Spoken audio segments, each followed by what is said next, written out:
មកអ្នកគ្នានឹងខ្ញុំមករៀនធ្វើ text នៅក្នុង Photoshop ដែលមានលក្ខណៈជាទៅ fill color អ្នកគ្នាអញ្ចឹងខ្ញុំយកអក្សរ Photoshop មួយចាក់ពណ៌ខៀវនិយាយទៅចាក់ពណ៌អីក៏បានដែរអ្នកគ្នាខ្ញុំហៅ font រៀងធំបន្តិចបន្ទាប់មកខ្ញុំប្រៀបវាឲ្យរៀងធំល្មមហើយបន្ទាប់មកឃើញនៅនេះជាត្រាអញ្ចឹងខ្ញុំចូល filter យក blur gallery យក fill blur បន្ទាប់ពីចុចហ្នឹងមកយើង convert វាទៅជា smart object តមកវាមកដល់កន្លែងចុចកតាហ្នឹងអញ្ចឹងខ្ញុំចុចកតាមួយខ្ញុំចុចគៀនមួយហើយខ្ញុំទាញនៅខាងស្ដាំដៃដាក់វារៀងចុងឡើងលើតិចហើយខ្ញុំយកទៅ10ទៅអ្នកនេះ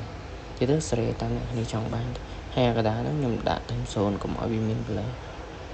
បន្ទាប់មកខ្ញុំចុចវានៅខាងក្រោមមួយទៀត